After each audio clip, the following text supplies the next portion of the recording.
Good evening, and welcome to another podcast episode from Sleepbound. Tonight, we are starting part 3 of Interview with the Vampire. With Lestat gone, Louis and Claudia find themselves in France on the hunt for more of their own kind. So, let's relax, take a deep breath, and if you're ready, I'll begin. I think the very name of Paris brought a rush of pleasure to me that was extraordinary, a relief so near to well-being that I was amazed, not only that I could feel it, but that I'd so nearly forgotten it. I wonder if you can understand what it meant. My expression can't convey it now, for what Paris means to me is very different from what it meant then, in those days, at that hour, but still, even now to think of it, I feel something akin to that happiness. And I've more reason now than ever to say that happiness is not what I will ever know, or will ever deserve to know. I am not so much in love with happiness, yet the name Paris makes me feel it. Mortal beauty often makes me ache, and mortal grandeur can fill me with that longing I felt so hopelessly in the Mediterranean Sea. But Paris drew me close to her heart, so I forgot myself entirely, forgot the damned and questing preternatural thing that doted on mortal skin and mortal clothing. Paris overwhelmed and lightened and rewarded more richly than any promise. It was the mother of New Orleans. Understand that first. It had given New Orleans its life, its first populace, and it was what New Orleans had, for so long, tried to be. But New Orleans, though beautiful and desperately alive, was desperately fragile. There was something forever savage and primitive there, something that threatened the exotic and sophisticated life, both from within and without. Not an inch of those wooden streets, nor a brick of the crowded Spanish houses, had not been bought from the fierce wilderness that forever surrounded the city, ready to engulf it. Hurricanes, floods, fevers, the plague, and the damp of the Louisiana climate itself worked tirelessly on every hewn plank or stone facade, so that New Orleans seemed at all times like a dream in the imagination of her striving populace, a dream held intact at every second by a tenacious, though unconscious, collective will. But Paris was a universe whole and entire unto herself, hollowed and fashioned by history, so she seemed in this age of Napoleon III, with her towering buildings, her massive cathedrals, her grand boulevards, and ancient winding medieval streets, as vast and indestructible as nature itself. All was embraced by her volatile and enchanted populace, thronging the galleries, the theaters, the cafes, giving birth over and over to genius and sanctity, philosophy and war, frivolity and the finest art. So it seemed that if all the world outside her were to sink into darkness, what was fine, what was beautiful, what was essential, might there still come to its finest flower. Even the majestic trees that graced and sheltered her streets were attuned to her, and the waters of the Seine, contained and beautiful as they wound through her heart, so that the earth on that spot, so shaped by blood and consciousness, had ceased to be the earth and had become Paris. We were alive again. We were in love. And so euphoric was I after those hopeless nights of wandering in Eastern Europe that I yielded completely when Claudia moved us into the Hotel Saint Gabriel on the Boulevard des Capucines. It was rumored to be one of the largest hotels in Europe, its immense rooms dwarfing the memory of our old town house, while at the same time recalling it with a comfortable splendor. We were to have one of the finest suites. Our windows looked out over the gas-lit boulevard itself, where, in the early evening, the asphalt sidewalks teemed with strollers, and an endless stream of carriages flowed past, taking lavishly dressed ladies and their gentlemen to the opera, or the opera comique, the ballet, the theaters, the balls and receptions without end at the Tuileries. Claudia put her reasons for expense to me gently and logically, but I could see that she became impatient, ordering everything through me. It was wearing for her. The hotel, she said, quietly afforded us complete freedom, our nocturnal habits going unnoticed in the continual press of European tourists, our rooms immaculately maintained by an anonymous staff, while the immense price we paid guaranteed our privacy and our security. But there was more to it than that. There was a feverish purpose to her buying. "This is my world," she explained to me as she sat in a small velvet chair before the open balcony, watching the long row of broughams stopping one by one before the hotel doors. "I must have it as I like," she said, as if speaking to herself. And so it was as she liked. Stunning wallpaper of rose and gold, an abundance of damask and velvet furniture, embroidered pillows and silk trappings for the four-poster bed. Dozens of roses appeared daily for the marble mantels and the inlaid tables, crowding the curtained alcove of her dressing room, reflected endlessly in tilted mirrors. And finally she crowded the high French windows with a veritable garden of camellia and fern. "I miss the flowers.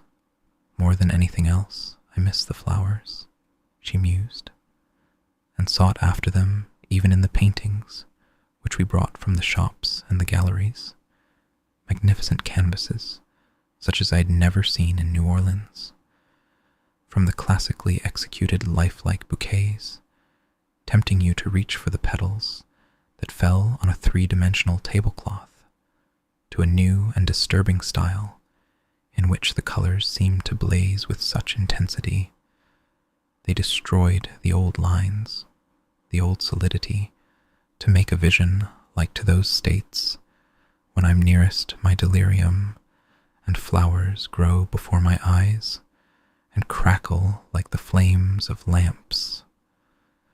Paris flowed into these rooms. I found myself at home there, again forsaking dreams of ethereal simplicity for what another's gentle insistence had given me, because the air was sweet like the air of our courtyard in the Rue Royale, and all was alive with a shocking profusion of gaslight that rendered even the ornate, lofty ceilings devoid of shadows. The light raced on the gilt curlicues, flickered in the baubles of the chandeliers. Darkness did not exist. Vampires did not exist.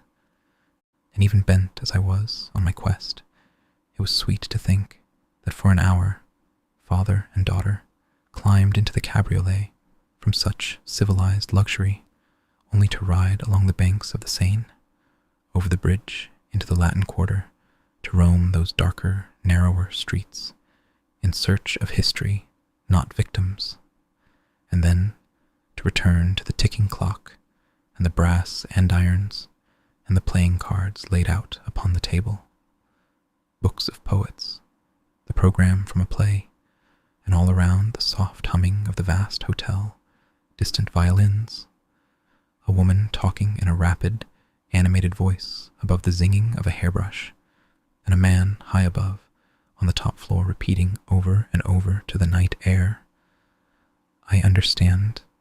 I am just beginning. I am just beginning to understand." "Is it as you would have it?" Claudia asked, perhaps just to let me know she hadn't forgotten me, for she was quiet now for hours, no talk of vampires. But something was wrong. It was not the old serenity, the pensiveness that was recollection. There was a brooding there, a smoldering dissatisfaction, and though it would vanish from her eyes, when I would call to her or answer her, anger seemed to settle very near the surface. "Oh, you know how I would have it," I answered, persisting in the myth of my own will. "Some garret near the Sorbonne, near enough to the noise of the Rue Saint-Michel, far enough away. But I would mainly have it as you would have it."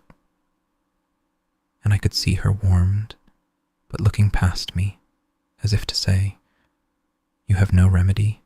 Don't draw too near. Don't ask of me what I ask of you. Are you content?" My memory is too clear, too sharp. Things should wear at the edges, and what is unresolved should soften. So, scenes are near my heart like pictures in lockets, yet monstrous pictures no artist or camera would ever catch. And over, I would see Claudia at the piano's edge that last night, when Lestat was playing, preparing to die. Her face when he was taunting her, that contortion that at once became a mask. Attention might have saved his life, if in fact he were dead at all. Something was collecting in Claudia, revealing itself slowly to the most unwilling witness in the world. She had a new passion for rings and bracelets children did not wear. Her jaunty, straight-backed walk was not a child's, and often she entered small boutiques ahead of me and pointed a commanding finger at the perfume or the gloves she would then pay for herself. I was never far away and always uncomfortable, not because I feared anything in this vast city, but because I feared her. She'd always been the lost child to her victims, the orphan, and now it seemed she would be something else, something wicked and shocking to the passers-by who succumbed to her. But this was often private. I was left for an hour haunting the carved edifices of Notre Dame, or sitting at the edge of a park in the carriage. And then, one night, when I awoke on the lavish bed in the suite of the hotel, my book crunched uncomfortably under me, I found her gone altogether. I didn't dare ask the attendants if they'd seen her. It was our practice to spirit past them. We had no name. I searched the corridors for her, the side streets, even the ballroom, where some almost inexplicable dread came over me at the thought of her there alone. But then I finally saw her coming through the side doors of the lobby, her hair beneath her bonnet, brim sparkling from the light rain, the child rushing as if on a mischievous escapade, lighting the faces of doting men and women as she mounted the grand staircase and passed me as if she hadn't seen me at all. An impossibility, a strange, graceful sleight. I shut the door behind me just as she was taking off her cape, and in a flurry of golden raindrops, she shook her hair. The ribbons crushed from the bonnet fell loose, and I felt a palpable relief to see the childish dress, those ribbons, and something wonderfully comforting in her arms, a small china doll. Still, she said nothing to me. She was fussing with the doll, jointed somehow with hooks or wire beneath its flouncing dress. Its tiny feet tinkled like a bell. "It's a lady doll," she said, looking up at me. "See? A lady doll." She put it on the dresser. "So it is," I whispered. "A woman made it," she said. "She makes baby dolls all the same. Baby dolls, a shop of baby dolls," until I said to her, "I want a lady doll." It was taunting, mysterious. She sat there now with the wet strands of hair streaking her high forehead, intent on that doll. "Do you know why she made it for me?" she asked. I was wishing now the room had shadows, that I could retreat from the warm circle of the superfluous fire into some darkness, that I wasn't sitting on the bed as if on a lighted stage, seeing her before me and in her mirrors, puffed sleeves and puffed sleeves. Because you are a beautiful child, and she wanted to make you happy, I said, my voice small and foreign to myself. She was laughing soundlessly. A beautiful child, she said, glancing up at me. Is that what you still think I am? And her face went dark as again she played with the doll, her fingers pushing the tiny crocheted neckline down toward the china breasts. Yes, I resemble her baby dolls. I am her baby dolls. You should see her working in that shop, bent on her dolls, each with the same face, lips. Her finger touched her own lip. Something seemed to shift suddenly, something within the very walls of the room itself, and the mirrors trembled with her image, as if the earth had sighed beneath the foundations. Carriages rumbled in the streets, but they were too far away. And then I saw what her still childish figure was doing. In one hand, she held the doll, the other to her lips, and the hand that held the doll was crushing it, and popping it, so it bobbed and broke in a heap of glass that fell now from her open, bloody hand onto the carpet. She wrung the tiny dress to make a shower of littering particles as I averted my eyes only to see her in the tilted mirror over the fire, see her eyes scanning me from my feet to the top of my head. She moved through that mirror towards me and drew close on the bed. Why do you look away? Why don't you look at me? She asked, her voice very smooth, very like a silver bell. But then she laughed softly, a woman's laugh, and said, Did you think I'd be your daughter forever? Are you the father of fools, the fool of fathers? Your tone is unkind with me, I answered. Unkind. I think she nodded. She was ablaze in the corner of my eye, blue flames, golden flames. And what do they think of you? I asked as gently as I could. Out there. I gestured to the open window. Many things, she smiled. Many things. Men are marvelous at explanations. Have you seen the little people in the parks, the circuses, the freaks that men pay money to laugh at? I was a sorcerer's apprentice only. I burst out suddenly, despite myself. Apprentice, I said. I wanted to touch her, to stroke her hair, but I sat there afraid of her, her anger like a match about to kindle. Again she smiled, and then she drew my hand into her lap and covered it as best she could with her own. Apprentice, yes, she laughed. But tell me one thing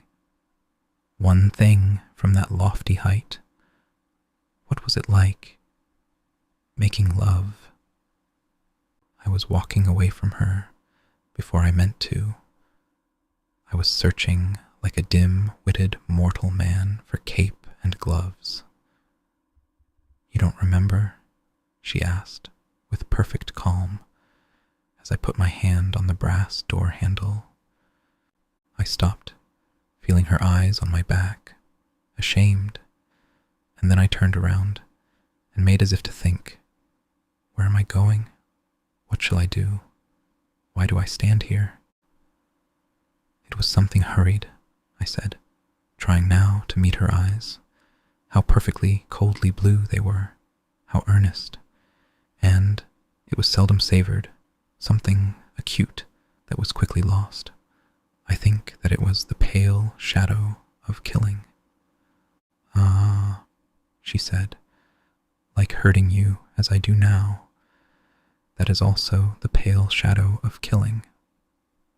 Yes, madam, I said to her, I am inclined to believe that is correct, and bowing swiftly, I bade her good night. It was a long time after I'd left her that I slowed my pace. I'd crossed the Seine. I wanted darkness, to hide from her and the feelings that welled up in me, and the great consuming fear that I was utterly inadequate to make her happy or to make myself happy by pleasing her. I would have given the world to please her, the world we now possessed, which seemed at once empty and eternal.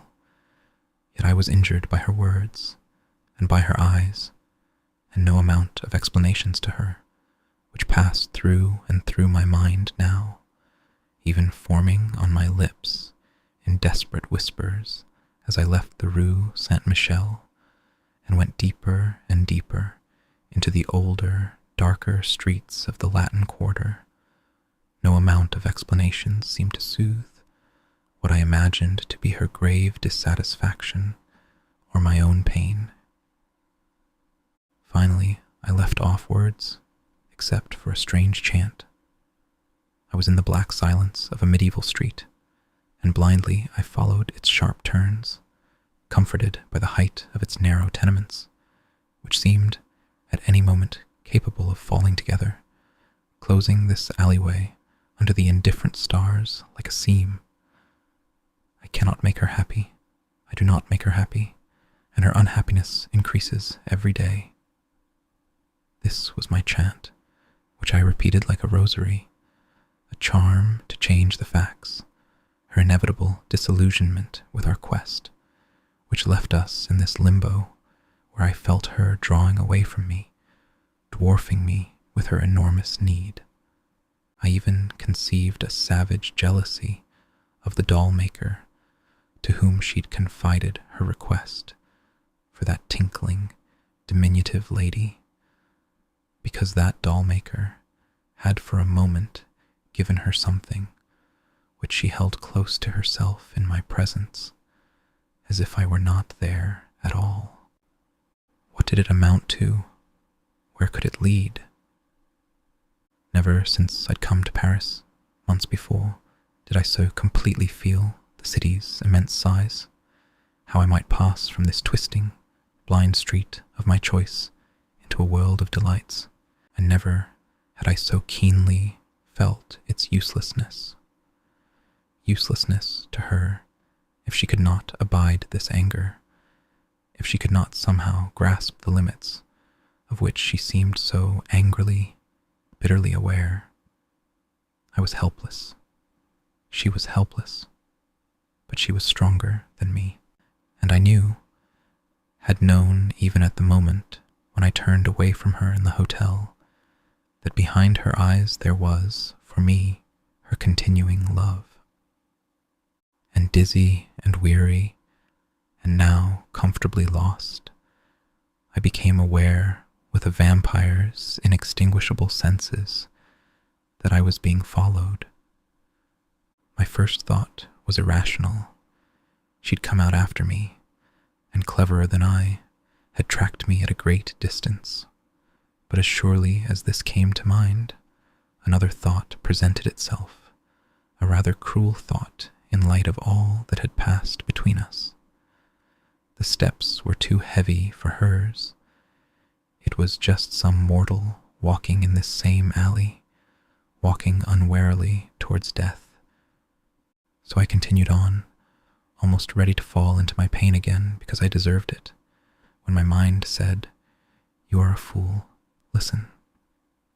And it dawned on me that these steps, echoing as they were at a great distance behind me, were in perfect time with my own.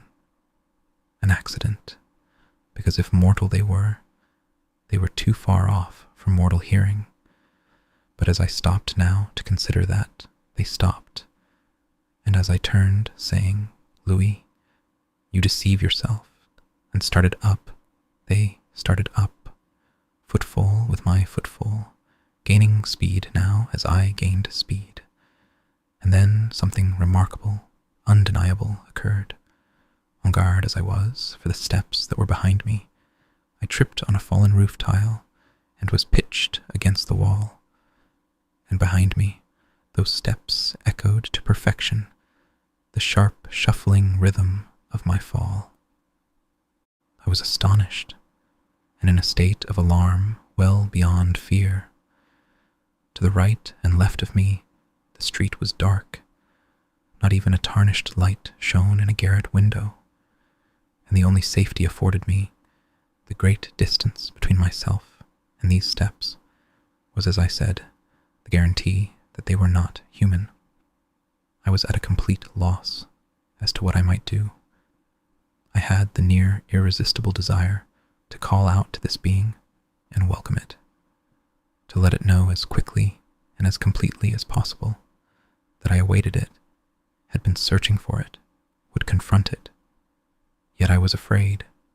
What seemed sensible was to resume walking, waiting for it to gain on me, and as I did so, I was again mocked by my own pace, and the distance between us remained the same.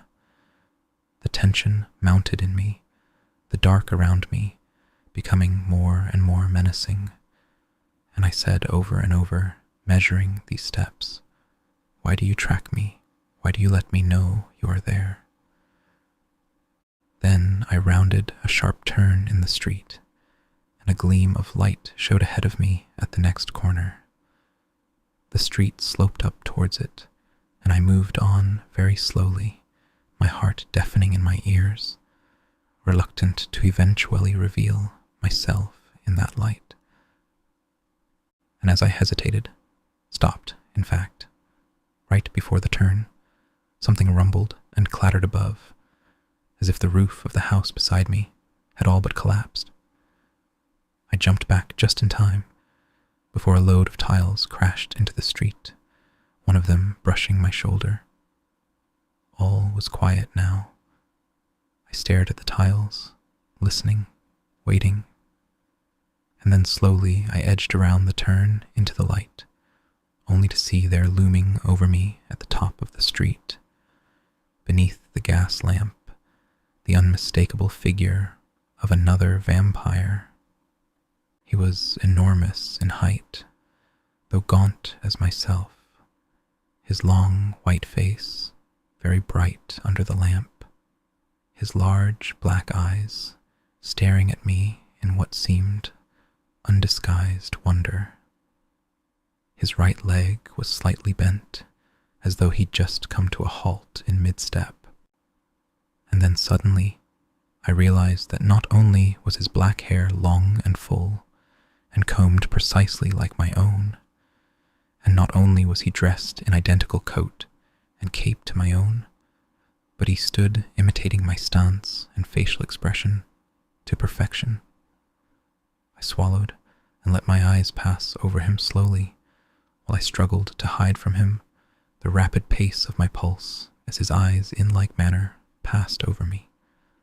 And when I saw him blink, I realized I had just blinked, and as I drew my arms up and folded them across my chest, he slowly did the same.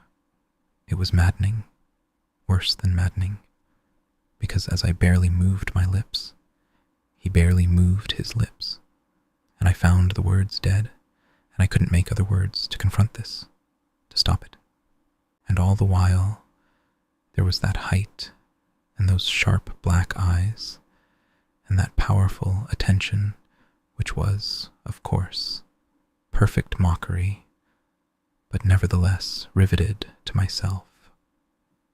He was the vampire. I seemed the mirror. "Clever," I said to him shortly and desperately, and of course, he echoed that word as fast as I said it, and maddened as I was more by that than anything else, I found myself yielding to a slow smile, defying the sweat which had broken from every pore and the violent tremor in my legs. He also smiled, but his eyes had a ferocity that was animal, unlike my own, and the smile was sinister in its sheer mechanical quality. Now I took a step forward, and so did he. And when I stopped short, staring, so did he. But then he slowly, very slowly, lifted his right arm, though mine remained poised, and, gathering his fingers into a fist, he now struck at his chest in quickening time to mock my heartbeat. Laughter erupted from him. He threw back his head, showing his canine teeth, and the laughter seemed to fill the alleyway. I loathed him, completely. "You mean me harm?" I asked, only to hear the words mockingly obliterated. "Trickster," I said sharply. "Buffoon." That word stopped him, died on his lips, even as he was saying it, and his face went hard. What I did then was impulse. I turned my back on him and started away, perhaps to make him come after me and demand to know who I was. But in a movement so swift, I couldn't possibly have seen it. He stood before me again, as if he had materialized there.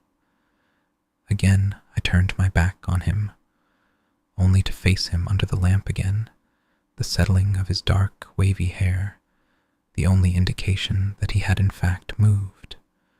"I've been looking for you. I've come to Paris looking for you." I forced myself to say the words, seeing that he didn't echo them or move, only stood staring at me. Now he moved forward slowly, gracefully, and I saw his own body and his own manner had regained possession of him, and extending his hand as if he meant to ask for mine, he very suddenly pushed me backwards, off balance. I could feel my shirt drenched and sticking to my flesh as I righted myself, my hand grimed from the damp wall. And as I turned to confront him, he threw me completely down. I wish I could describe to you his power. You would know, if I were to attack you, to deal you a sharp blow with an arm you never saw move towards you. But something in me said, "Show him your own power," and I rose up fast, going right for him with both arms out, and I hit the night, the empty night, swirling beneath that lamppost, and stood there looking about me, alone and a complete fool. This was a test of some sort. I knew it then, though consciously I fixed my attention on the dark street, the recesses of the doorways, any place he might have hidden. I wanted no part of this test, but saw no way out of it, and I was contemplating some way to disdainfully make that clear, when suddenly he appeared again, jerking me around and flinging me down the sloping cobblestones where I'd fallen before. I felt his boot against my ribs, and enraged, I grabbed hold of his leg, scarcely believing it when I felt the cloth and the bone. He'd fallen against the stone wall opposite and let out a snarl of unrepressed anger. What happened then was pure confusion. I held tight to that leg, though the boot strained to get at me, and at some point, after he'd toppled over me and pulled loose from me, I was lifted into the air by strong hands. What might have happened, I can well imagine. He could have flung me several yards from himself. He was easily that strong. And battered, severely injured, I might have lost consciousness. It was violently disturbing to me, even in that melee, that I didn't know whether I could lose consciousness. But it was never put to a test, for confused as I was certain someone else had come between us, someone who was battling him decisively, forcing him to relinquish his hold. When I looked up, I was in the street, and I saw two figures only for an instant, like the flicker of an image after the eye is shut. Then there was only a swirling of black garments, a boot striking the stones, and the night was empty. I sat, panting, the sweat pouring down my face, staring around me and then up at the narrow ribbon of faint sky. Slowly, only because my eye was totally concentrated upon it now, a figure emerged from the darkness of the wall above me. Crouched on the jutting stones of the lintel, it turned so that I saw the barest gleam of light on the hair, and then the stark, white face. A strange face, broader and not so gaunt as the other. A large, dark eye that was holding me steadily. A whisper came from the lips, though they never appeared to move. "You are all right." I was more than all right. I was on my feet, ready to attack. But the figure remained crouched, as if it were part of the wall. I could see a white hand working in what appeared to be a waistcoat pocket. A card appeared, white as the fingers that extended it to me. I didn't move to take it. "Come to us tomorrow night," said that same whisper from the smooth, expressionless face, which still showed only one eye to the light. "I won't harm you," he said, "and neither will that other. I won't allow it." And his hand did that thing which vampires can make happen. That is, it seemed to leave his body in the dark to deposit the card in my hand, the purple script immediately shining in the light. And the figure, moving upwards like a cat on the wall, vanished fast between the garret gables overhead. I knew I was alone now, could feel it, and the pounding of my heart seemed to fill the empty little street as I stood under the lamp reading that card. The address I knew well enough, because I had been to theaters along that street more than once. But the name was astonishing, Théâtre des Vampires, and the time noted 9 p.m. I turned it over and discovered written there the note, "Bring the petite beauty with you. You are most welcome, Armand." There was no doubt that the figure who'd given it to me had written this message, and I had only a very short time to get to the hotel and to tell Claudia of these things before dawn. I was running fast, so that even the people I passed on the boulevards did not actually see the shadow that brushed them. The Théâtre des Vampires was by invitation only, and the next night the doorman inspected my card for a moment while the rain fell softly all around us.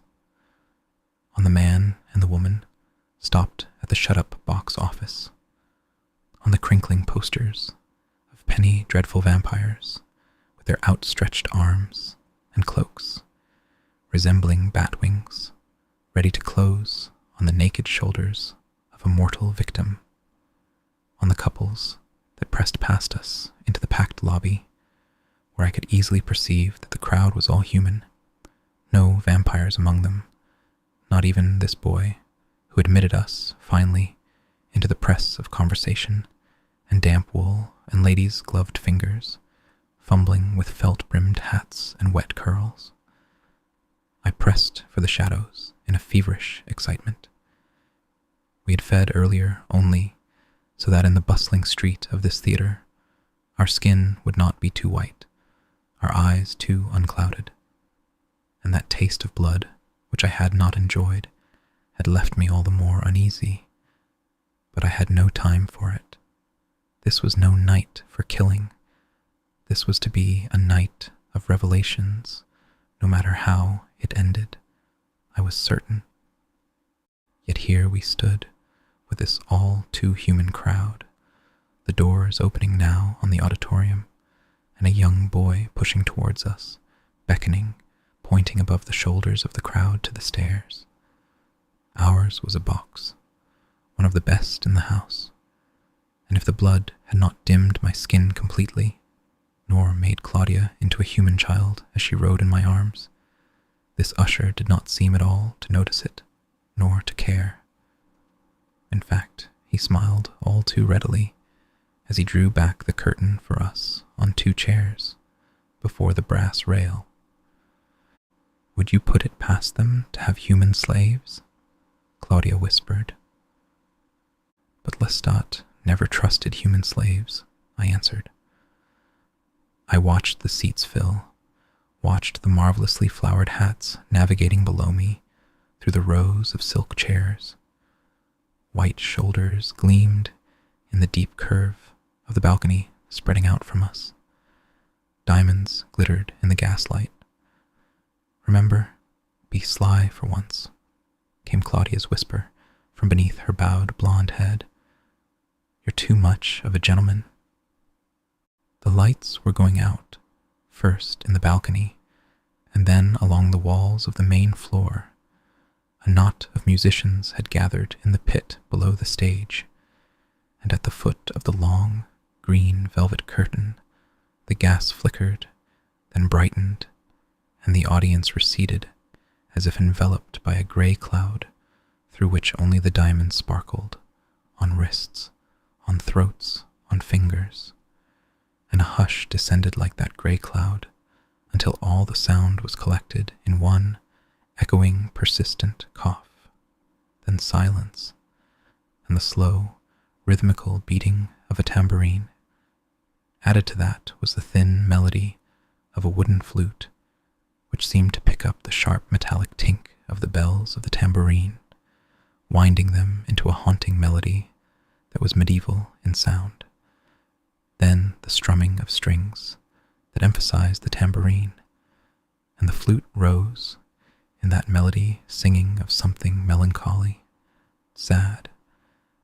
It had a charm to it, this music, and the whole audience seemed stilled and united by it, as if the music of that flute were a luminous ribbon unfurling slowly in the dark. Not even the rising curtain broke the silence with the slightest sound.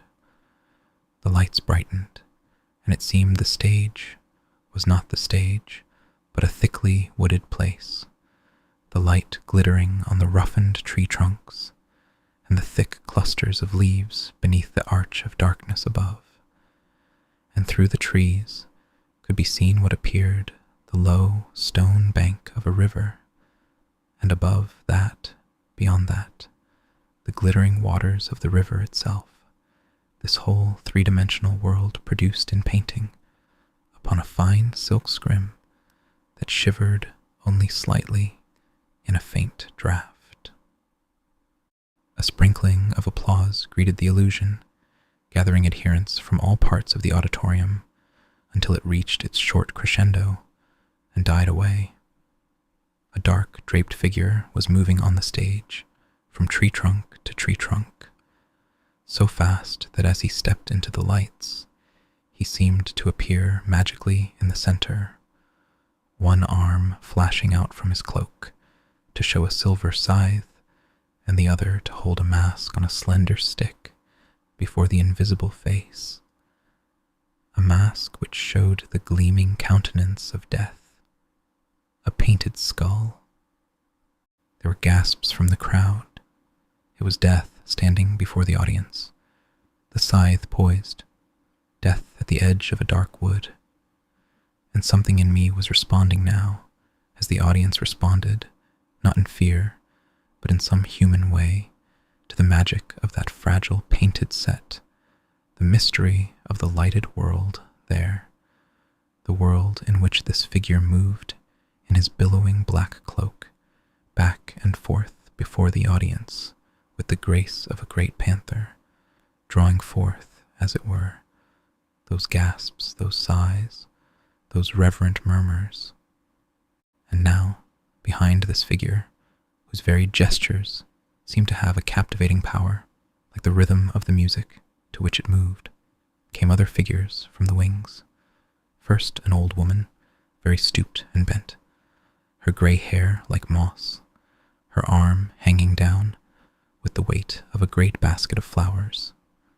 Her shuttling steps scraped on the stage, and her head bobbed with the rhythm of the music and the darting steps of the Grim Reaper, and then she started back as she laid eyes on him, and slowly setting down her basket, made her hands into the attitude of prayer.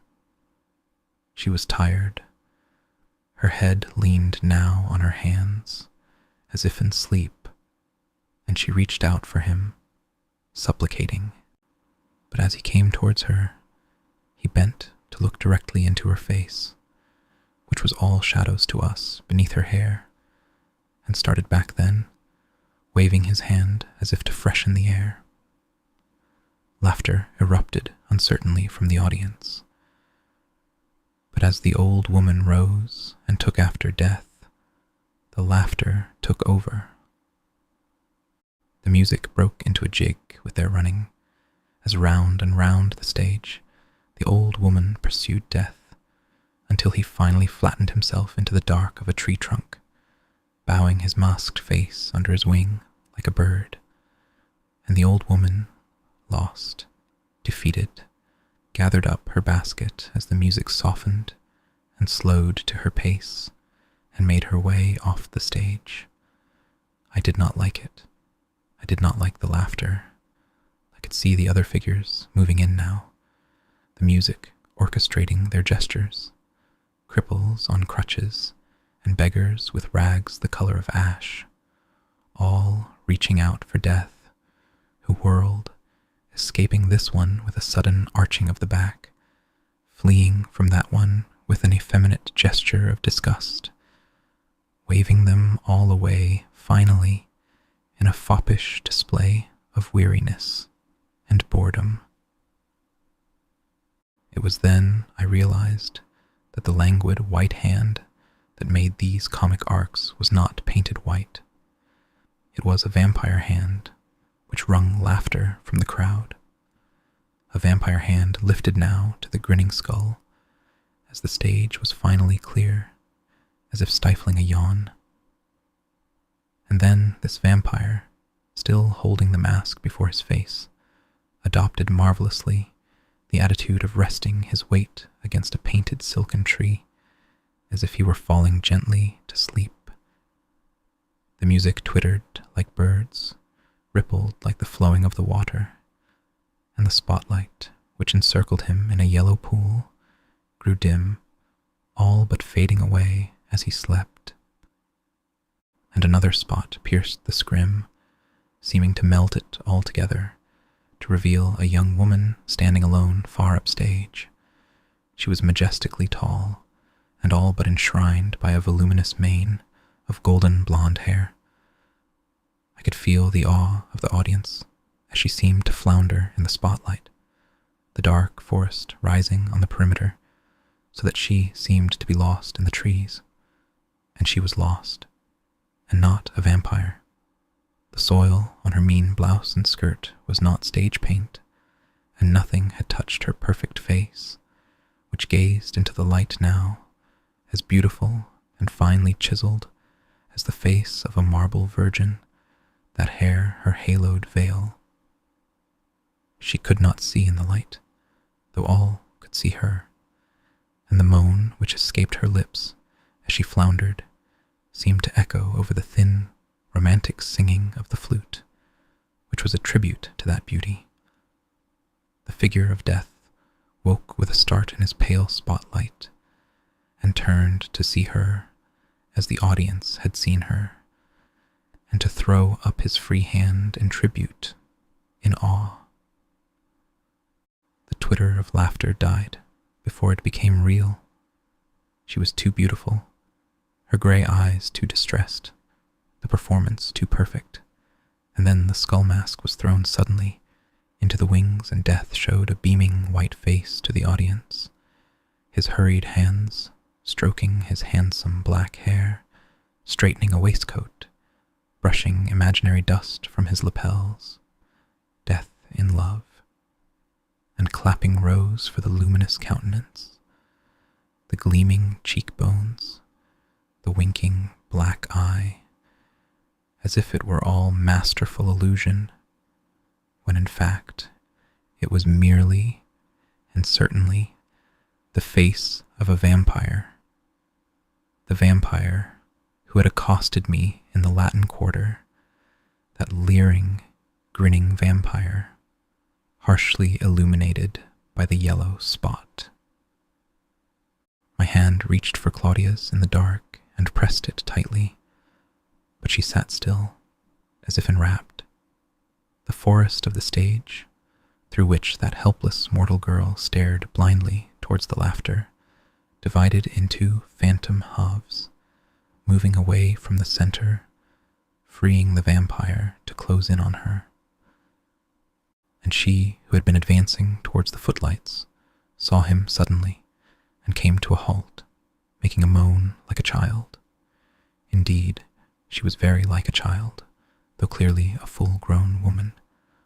Only a slight wrinkling of the tender flesh around her eyes betrayed her age. Her breasts, though small, were beautifully shaped beneath her blouse, and her hips, though narrow, gave her long, dusty skirt a sharp, sensual angularity. As she moved back from the vampire, I saw the tears standing in her eyes, like glass in the flicker of the lights, and I felt my spirit contract in fear for her and in longing. Her beauty was heartbreaking. Behind her, a number of painted skulls suddenly moved against the blackness, the figures that carried the masks invisible in their black clothes, except for free white hands that clasped the edge of a cape, the folds of a skirt. Vampire women were there, moving in with the men towards the victim, and now they all, one by one, thrust the masks away, so they fell in an artful pile, the sticks like bones, the skulls grinning into the darkness above. And there they stood, 7 vampires, the women vampires, 3 in number, their molded white breasts shining over the tight black bodices of their gowns, their hard, luminescent faces staring with dark eyes, beneath curls of black hair, starkly beautiful, as they seemed to float close around that florid human figure, yet pale and cold, compared to that sparkling golden hair, that petal-pink skin. I could hear the breath of the audience, the halting, the soft sighs. It was a spectacle, that circle of white faces, pressing closer and closer, and that leading figure, that gentleman death, turning to the audience now, with his hands crossed over his heart, his head bent in longing to elicit their sympathy. Was she not irresistible? A murmur of assenting laughter, of sighs. But it was she who broke the magic silence. "I don't want to die," she whispered. Her voice was like a bell. "We are death," he answered her, and from around her came the whisper, "Death." She turned, tossing her hair so it became a veritable shower of gold, a rich and living thing over the dust of her poor clothing. "Help me," she cried out softly, as if afraid even to raise her voice. "Someone," she said to the crowd she knew must be there. A soft laughter came from Claudia. The girl on stage only vaguely understood where she was, what was happening, but knew infinitely more than this house of people that gaped at her.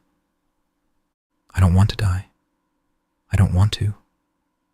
Her delicate voice broke, her eyes fixed on the tall, malevolent leader vampire, that demon trickster who now stepped out of the circle of the others towards her. "We all die," he answered her. "The one thing you share with every mortal is death." His hand took in the orchestra, the distant faces of the balcony, the boxes. "No," she protested in disbelief. "I have so many years, so many." Her voice was light, lilting in her pain. It made her irresistible, just as did the movement of her naked throat and the hand that fluttered there. "Years," said the master vampire. "How do you know you have so many years? Death is no respecter of age.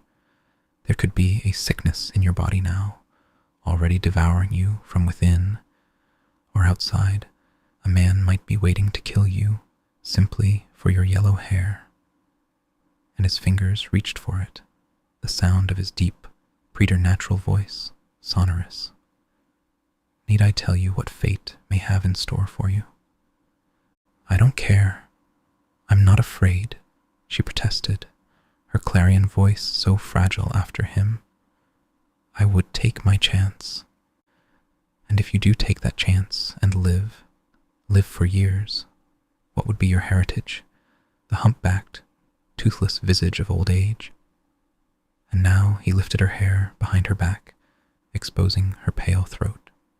And slowly he drew the string from the loose gathers of her blouse. The cheap fabric opened, the sleeves slipping off her narrow pink shoulders, and she clasped it, only to have him take her wrists and thrust them sharply away. The audience seemed to sigh in a body, the women behind their opera glasses, the men leaning forward in their chairs. I could see the cloth falling, see the pale, flawless skin pulsing with her heart, and the tiny nipples letting the cloth slip precariously, the vampire holding her right wrist tightly at her side, the tears coursing down her blushing cheeks, her teeth biting into the flesh of her lip. Just as sure as this flesh is pink, it will turn gray, wrinkled with age, he said. Let me live, please, she begged, her face turning away from him. I don't care. But then, why should you care if you die now? If these things don't frighten you, these horrors? She shook her head, baffled, outsmarted, helpless. I felt the anger in my veins, as sure as the passion. With a bowed head, she bore the whole responsibility for defending life, and it was unfair, monstrously unfair, that she should have to pit logic against his for what was obvious and sacred, and so beautifully embodied in her. But he made her speechless, made her overwhelming instinct seem petty, confused. I could feel her dying inside, weakening, and I hated him. The blouse slipped to her waist. A murmur moved through the titillated crowd as her small, round breasts stood exposed. She struggled to free her wrist, but he held it fast. And suppose we were to let you go? Suppose the Grim Reaper had a heart that could resist your beauty? To whom would he turn his passion? Someone must die in your place. Would you pick the person for us? The person to stand here and suffer as you suffer now? He gestured to the audience. Her confusion was terrible. Have you a sister? A mother? A child? No, she gasped. No, shaking the mane of hair. Surely someone could take your place. A friend? Choose. I can't. I wouldn't. She writhed in his tight grasp. The vampires around her looked on, still, their faces evincing no emotion, as if the preternatural flesh were masks. Can't you do it? He taunted her. And I knew, if she said she could, how he would only condemn her, say she was as evil as he for marking someone for death, say that she deserved her fate. Death waits for you everywhere. He sighed now, as if he were suddenly frustrated. The audience could not perceive it. I could. I could see the muscles of his smooth face tightening. He was trying to keep her gray eyes on his eyes, but she looked desperately, hopefully away from him. On the warm, rising air, I could smell the dust and perfume of her skin, hear the soft beating of her heart. Unconscious death, the fate of all mortals. He bent closer to her, musing, infatuated with her, but struggling. But we are conscious death. That would make you a bride. Do you know what it means to be loved by death? He all but kissed her face, the brilliant stain of her tears. Do you know what it means to have death know your name? She looked at him, overcome with fear, and then her eyes seemed to mist over, her lips to go slack. She was staring past him at the figure of another vampire who had emerged slowly from the shadows. For a long time, he had stood on the periphery of the gathering, his hands clasped, his large, dark eyes very still. His attitude was not the attitude of hunger. He did not appear rapt, but she was looking into his eyes now, and her pain bathed her in a beauteous light, a light which made her irresistibly alluring. It was this that held the jaded audience, this terrible pain. I could feel her skin, feel the small, pointed breasts, feel my arms caressing her. I shut my eyes against it and saw her starkly against that private darkness. It was what they felt all around her, this community of vampires. She had no chance. And looking up again, I saw her shimmering in the smoky light of the footlamps, saw her tears like gold, as softly from that other vampire who stood at a distance came the words, "No pain." I could see the trickster stiffen, but no one else would see it. They would see only the girl's smooth, childlike face, those parted lips, slack with innocent wonder as she gazed at that distant vampire. Hear her soft voice repeat after him, "No pain? Your beauty is a gift to us." His rich voice effortlessly filled the house, seemed to fix and subdue the mounting wave of excitement, and slightly, almost imperceptibly, his hand moved. The trickster was receding, becoming one of those patient white faces whose hunger and equanimity were strangely one, and slowly, gracefully, the other moved towards her. She was languid, her nakedness forgotten, those lids fluttering, a sigh escaping her moist lips. "No pain," she assented. I could hardly bear it, the sight of her yearning towards him, seeing her dying now, under this vampire's power. I wanted to cry out to her, to break her swoon, and I wanted her as he was moving in on her, his hand out now for the drawstring of her skirt as she inclined towards him, her head back, the black cloth slipping over her hips, over the golden gleam of the hair between her legs. A child's down, that delicate curl, the skirt dropping to her feet. And this vampire opened his arms, his back to the flickering footlights, his auburn hair seeming to tremble as the gold of her hair fell around his black coat. "No pain, no pain," he was whispering to her, and she was giving herself over. And now, turning her slowly to the side so that they could all see her serene face, he was lifting her, her back arching as her naked breasts touched his buttons.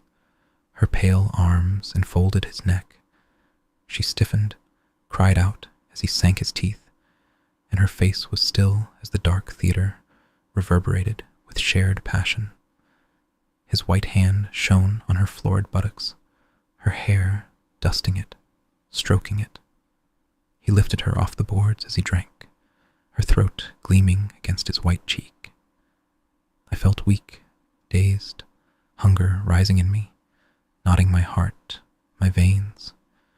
I felt my hand gripping the brass bar of the box, tighter, until I could feel the metal creaking in its joints. And that soft, wrenching sound, which none of those mortals might hear, seemed somehow to hook me to the solid place where I was. I bowed my head. I wanted to shut my eyes. The air seemed fragrant with her salted skin, and close and hot and sweet. Around her the other vampires drew in. The white hand that held her tight quivered, and the auburn-haired vampire let her go, turning her, displaying her, her head fallen back as he gave her over, one of those starkly beautiful vampire women rising behind her, cradling her, stroking her as she bent to drink. They were all about her now, as she was passed from one to another and to another, before the enthralled crowd, her head thrown forward over the shoulder of a vampire man, the nape of her neck as enticing as the small buttocks or the flawless skin of her long thighs, the tender creases behind her limply bent knees. I was sitting back in the chair, my mouth full of the taste of her, my veins in torment, and in the corner of my eye was that auburn-haired vampire who had conquered her, standing apart as he had been before, his dark eyes seeming to pick me from the darkness, seeming to fix on me over the currents of warm air. One by one, the vampires were withdrawing. The painted forest came back, sliding soundlessly into place, until the mortal girl, frail and very white, lay naked in that mysterious wood, nestled in the silk of a black bier, as if on the floor of the forest itself. And the music had begun again, eerie and alarming, growing louder as the lights grew dimmer. All the vampires were gone, except the trickster who had gathered his scythe from the shadows, and also his hand-held mask. And he crouched near the sleeping girl as the lights slowly faded, and the music alone had power and force in the enclosing dark. And then that died also. For a moment, the entire crowd was utterly still. Then applause began here and there, and suddenly united everyone around us. The lights rose in the sconces on the walls, and heads turned to one another, conversation erupting all round. A woman rising in the middle of a row to pull her fox fur sharply from the chair, though no one had yet made way for her. Someone else pushing out quickly to the carpeted aisle, and the whole body was on its feet, as if driven to the exits. But then the hum became the comfortable, jaded hum of the sophisticated and perfumed crowd that had filled the lobby and the vault of the theater before. The spell was broken. The doors were flung open on the fragrant rain, the clop of horses' hooves, and voices calling for taxis. Down in the sea of slightly askew chairs, a white glove gleamed on a green silk cushion. I sat, watching, listening, one hand shielding my lowered face from anyone and no one, my elbow resting on the rail, the passion in me subsiding, the taste of the girl on my lips. It was as though on the smell of the rain came her perfume still, and in the empty theater I could hear the throb of her beating heart. I sucked in my breath, tasted the rain, and glimpsed Claudia sitting infinitely still, her gloved hands in her lap. There was a bitter taste in my mouth, and confusion. And then I saw a lone usher moving on the aisle below, righting the chairs, reaching for the scattered programs that littered the carpet. I was aware that this ache in me, this confusion, this blinding passion, which only let me go with a stubborn slowness, would be obliterated if I were to drop down to one of those curtained archways beside him and draw him up fast in the darkness and take him as that girl was taken. I wanted to do it, and I wanted nothing. Claudia said near my bowed ear, "Patience, Louis, patience." I opened my eyes. Someone was near, on the periphery of my vision, someone who had outsmarted my hearing, my keen anticipation, which penetrated like a sharp antenna even this distraction, or so I thought. But there he was, soundless, beyond the curtained entrance of the box, that vampire with the auburn hair, that detached one, standing on the carpeted stairway, looking at us. I knew him now to be, as I'd suspected, the vampire who had given me the card admitting us to the theater. Armand. He would have startled me, except for his stillness, the remote, dreamy quality of his expression. It seemed he'd been standing against that wall for the longest time, and betrayed no sign of change as we looked at him, then came towards him.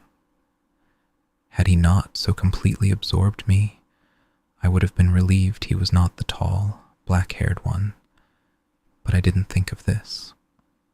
Now his eyes moved languidly over Claudia, with no tribute whatsoever to the human habit of disguising the stare. I placed my hand on Claudia's shoulder. "We've been searching for you a very long time," I said to him, my heart growing calmer, as if his calm were drawing off my trepidation, my care like the sea drawing something into itself from the land. I cannot exaggerate this quality in him, yet I can't describe it, and couldn't then, and the fact that my mind sought to describe it, even to myself, unsettled me. He gave me the very feeling that he knew what I was doing, and his still posture and his deep brown eyes seemed to say there was no use in what I was thinking, or particularly the words I was struggling to form now. Claudia said nothing.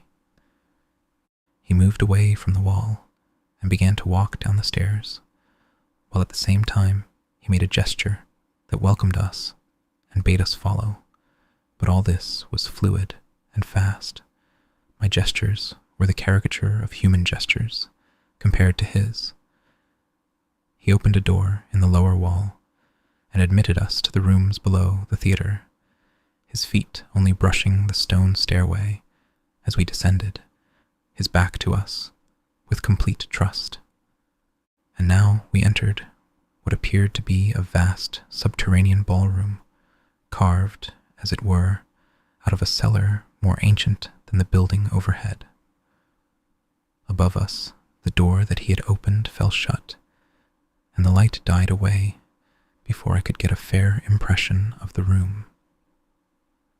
I heard the rustle of his garments in the dark, and then the sharp explosion of a match.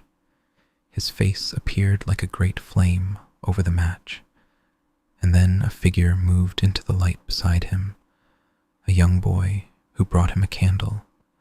The sight of the boy brought back to me in a shock the teasing pleasure of the naked woman on the stage, her prone body, the pulsing blood, and he turned and gazed at me now, much in the manner of the auburn-haired vampire who had lit the candle and whispered to him, "Go." The light expanded to the distant walls, and the vampire held the light up and moved along the wall, beckoning us both to follow. I could see a world of frescoes and murals surrounded us, their colors deep and vibrant above the dancing flame, and gradually the theme and content beside us came clear. It was the terrible Triumph of Death by Brohel, painted on such a massive scale that all the multitude of ghastly figures towered over us in the gloom, those ruthless skeletons ferrying the helpless dead in a fetid moat, or pulling a cart of human skulls, beheading an outstretched corpse, or hanging humans from the gallows. A bell tolled over the endless hell of scorched and smoking land, towards which great armies of men came with the hideous, mindless march of soldiers to a massacre. I turned away, but the auburn-haired one touched my hand and led me further along the wall to see the fall of the angels slowly materializing, with the damned being driven from the celestial heights into a lurid chaos of feasting monsters.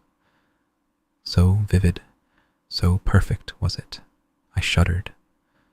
The hand that had touched me did the same again, and I stood still despite it, deliberately looking above to the very height of the mural, where I could make out of the shadows 2 beautiful angels with trumpets to their lips. And for a second, the spell was broken. I had the strong sense of the first evening I had entered Notre Dame. But then that was gone, like something gossamer and precious snatched away from me. The candle rose, and horrors rose all around me. The dumbly passive and degraded damned of Bosch, the bloated, coffined corpses of Trainee, the monstrous horsemen of Dürer, and blown out of all endurable scale, a promenade of medieval woodcut, emblem, and engraving. The very ceiling writhed with skeletons and mouldering dead, with demons and the instruments of pain, as if this were the cathedral of death itself. Where we stood finally in the center of the room, the candle seemed to pull the images to life everywhere around us. Delirium threatened, that awful shifting of the room began, that sense of falling. I reached out for Claudia's hand.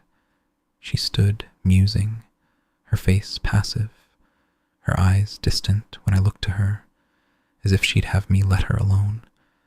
And then her feet shot off from me with a rapid tapping on the stone floor that echoed all along the walls, like fingers tapping on my temples, on my skull. I held my temples, staring dumbly at the floor in search of shelter, as if to lift my eyes would force me to look on some wretched suffering I would not, could not endure.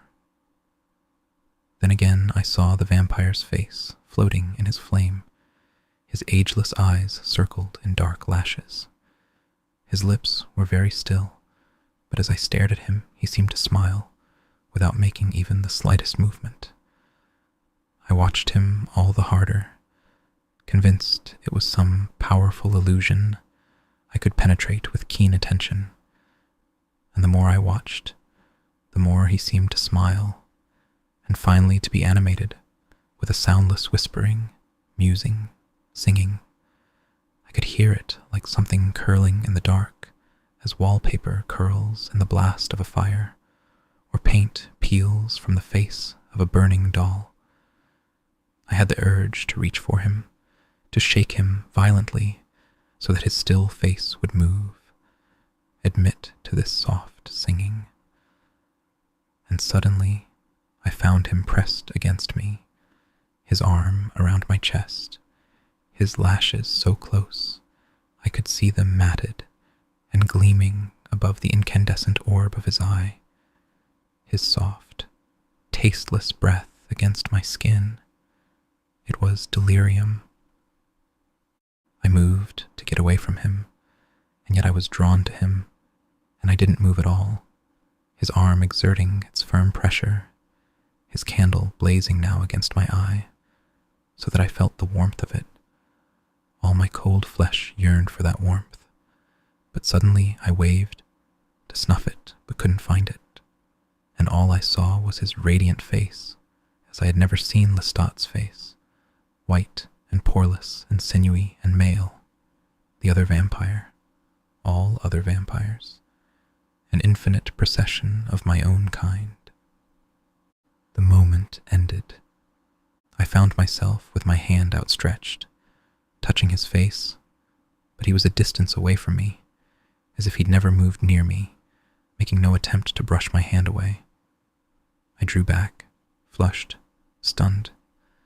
Far away in the Paris night, a bell chimed, the dull golden circles of sound seeming to penetrate the walls, the timbers that carried that sound down into the earth like great organ pipes. Again came that whispering, that inarticulate singing, and through the gloom I saw that mortal boy watching me, and I smelled the hot aroma of his flesh.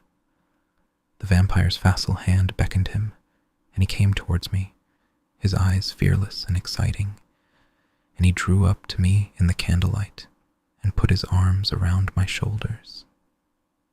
Never had I felt this, never had I experienced it, this yielding of a conscious mortal. but before I could push him away for his own sake, I saw the bluish bruise on his tender neck. He was offering it to me. He was pressing the length of his body against me now, and I felt the hard strength of his sex beneath his clothes, pressing against my leg. A wretched gasp escaped my lips, but he bent close, his lips on what must have been so cold, so lifeless for him, and I sank my teeth into his skin, my body rigid, that hard sex driving against me, and I lifted him in passion off the floor. Wave after wave of his beating heart passed into me as weightless. I rocked with him, devouring him, his ecstasy, his conscious pleasure. Then, weak and gasping, I saw him at a distance from me, my arms empty, my mouth still flooded with the taste of his blood. He lay against that auburn-haired vampire, his arm about the vampire's waist, and he gazed at me in that same pacific manner of the vampire, his eyes misted over and weak from the loss of life. I remember moving mutely forward, drawn to him and seemingly unable to control it, that gaze taunting me, that conscious life defying me. He should die and would not die. He would live on, comprehending, surviving that intimacy. I turned. The host of vampires moved in the shadows, their candles whipped and fleeting on the cool air, and above them loomed a great broadcast of ink-drawn figures, the sleeping corpse of a woman, ravaged by a vulture with a human face, a naked man bound hand and foot to a tree, beside him hanging the torso of another, his severed arms tied still to another branch, and on a spike this dead man's staring head. The singing came again, that thin, ethereal singing. Slowly the hunger in me subsided, obeyed, but my head throbbed, and the flames of the candles seemed to merge in burnished circles of light. Someone touched me suddenly, pushed me roughly, so that I almost lost my balance, and when I straightened, I saw the thin, angular face of the trickster vampire I despised. He reached out for me with his white hands, but the other one, the distant one, moved forward suddenly and stood between us. It seemed he struck the other vampire, that I saw him move, and then again I did not see him move. Both stood still like statues, eyes fixed on one another, and time passed like wave after wave of water rolling back from a still beach. I cannot say how long we stood there, the three of us in those shadows, and how utterly still they seemed to me, only the shimmering flames seeming to have life behind them. Then I remember floundering along the wall and finding a large oak chair into which I all but collapsed. It seemed Claudia was near and speaking to someone in a hushed but sweet voice. My forehead teemed with blood, with heat. "Come with me," said the auburn-haired vampire. I was searching his face for the movement of his lips that must have preceded the sound, yet it was so hopelessly long after the sound. And then we were walking, the three of us, down a long stone stairway deeper beneath the city, Claudia ahead of us, her shadow long against the wall. The air grew cool and refreshing with the fragrance of water, and I could see the droplets bleeding through the stones, like beads of gold in the light of the vampire's candle. It was a small chamber we entered, a fire burning in a deep fireplace cut into the stone wall. A bed lay at the other end, fitted into the rock and enclosed with two brass gates. At first I saw these things clearly, and saw the long wall of books opposite the fireplace, and the wooden desk that was against it, and the coffin to the other side. But then the room began to waver, and the auburn-haired vampire put his hands on my shoulders and guided me down into a leather chair.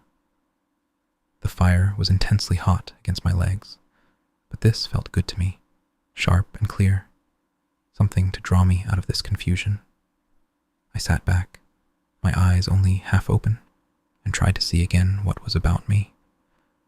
It was as if that distant bed were a stage, and on the linen pillows of the little stage lay that boy, his black hair parted in the middle and curling about his ears, so that he looked now in his dreamy, fevered state like one of those lithe, androgynous creatures of a Botticelli painting, and beside him, nestled against him, her tiny white hand stark against his ruddy flesh, lay Claudia, her face buried in his neck.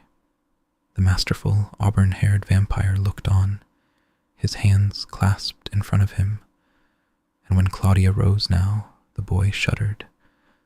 The vampire picked her up gently, as I might pick her up, her hands finding a hold on his neck, her eyes half shut with the swoon, her lips rouged with blood. He set her gently on the desk, and she lay back against the leather-bound books, her hands falling gracefully into the lap of her lavender dress. The gates closed on the boy, and, burying his face in the pillows, he slept. There was something disturbing to me in the room, and I didn't know what it was. I didn't, in truth, know what was wrong with me, only that I'd been drawn forcefully, either by myself or someone else, from two fierce, consuming states, an absorption with those grim paintings, and the kill to which I'd abandoned myself, obscenely, in the eyes of others. I didn't know what it was that threatened me now, what it was that my mind sought escape from.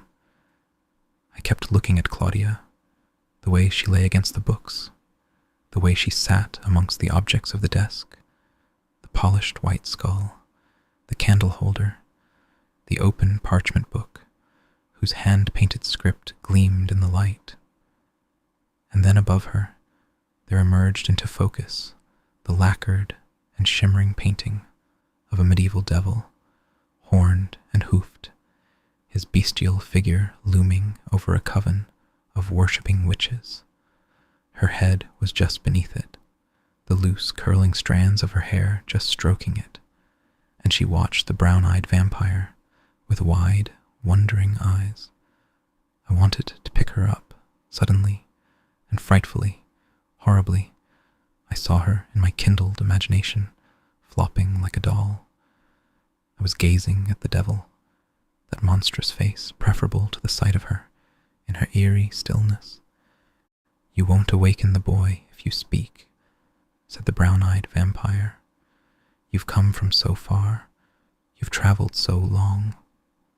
And gradually my confusion subsided, as if smoke were rising and moving away on a current of fresh air. And I lay awake and very calm, looking at him as he sat in the opposite chair. Claudia, too, looked at him, and he looked from one to the other of us, his smooth face and pacific eyes, very like they'd been all along, as though there had never been any change in him at all. "My name is Armand," he said. "I sent Santiago to give you the invitation. I know your names. I welcome you to my house." I gathered my strength to speak, my voice sounding strange to me when I told him that we had feared we were alone. "But how did you come into existence?" he asked. Claudia's hand rose ever so slightly from her lap, her eyes moving mechanically from his face to mine. I saw this and knew that he must have seen it, and yet he gave no sign. I knew at once what she meant to tell me. "You don't want to answer," said Armand, his voice low and even more measured than Claudia's voice, far less human than my own. I sensed myself slipping away again into contemplation of that voice and those eyes, from which I had to draw myself up with great effort. "Are you the leader of this group?" I asked him. "Not in the way you mean leader," he answered. "But if there were a leader here, I would be that one. I haven't come, you'll forgive me, to talk of how I came into being, because that's no mystery to me. It presents no question. So if you have no power to which I might be required to render respect, I don't wish to talk of those things."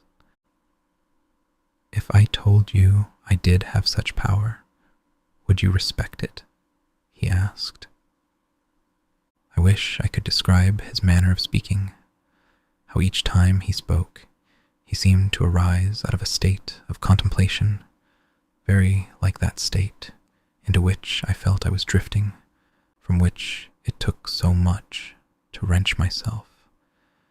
And yet he never moved, and seemed at all times alert.